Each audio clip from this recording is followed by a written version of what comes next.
Bismillahirrahmanirrahim. Assalamu alaikum. It's me Mohammed Umair from the Apple School, and today my topic is environment. आज मां वाके माहौलियात जे बारे में ॿुधाईंदुसि.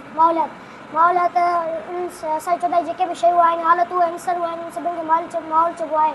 माहौल में हवा पाणी जीत ॾिना आहे असांजी ज़िंदगी ते असर अंदाज़ थियनि था ऐं माहौल में हवा पाणी जीत जबल दरिया ऐं ॿियूं शयूं जानदार सभु शामिल आहिनि. ॿियो माहौल जा ॿ क़िस्म आहिनि, कुदरती माहौल ऐं ॿियो समाजी ऐं इंसानी माहौल. कुदरती माहौल में हवा पाणी जबल दरिया अची वञनि था ऐं समाजी ऐं इंसानी माहौल में घर सकाफ़त समाज स्कूल ॻोठ वग़ैरह अची वञनि था. माहौल जी अहमियत. माहौल इंसानी ज़िंदगी लाइ तमामु ज़रूरी आहे. वण ॿूटा ऑक्सीजन फ़राहम कनि था. माहौल धरती जो हुस्न वधाए थो. माहौल जा फ़ाइदा.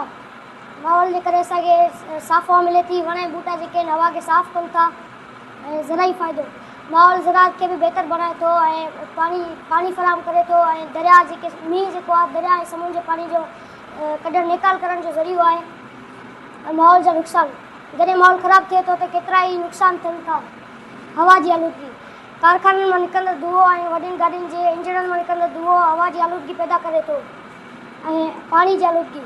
गंदो पाणी दरियाउनि ऐं ढंढुनि में निकाल करण सबबि पाणी जी आलूदगी पैदा थिए थी. जंगलात जी कटाई. वण वढण सां गर्मी पैदा थिए थी ऐं बरसाति बि बीहजी वञे थी. बीमारियूं पकिड़जनि.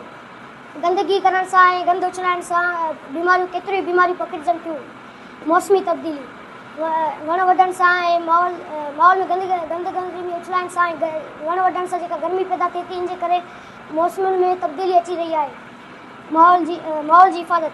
असांखे घुरिजे त प्लास्टिक जो घटि इस्तेमालु कयूं ऐं पंहिंजे पाड़े धरती खे साफ़ु रखूं. ॾिसो आहे जेको माहौल खे असां साफ़ु सुथिरो रखणु घुरिजे. जेकर असां माहौल खे साफ़ु सुथिरो न रखंदासीं त केतिरियूं बीमारियूं पैदा थींदियूं.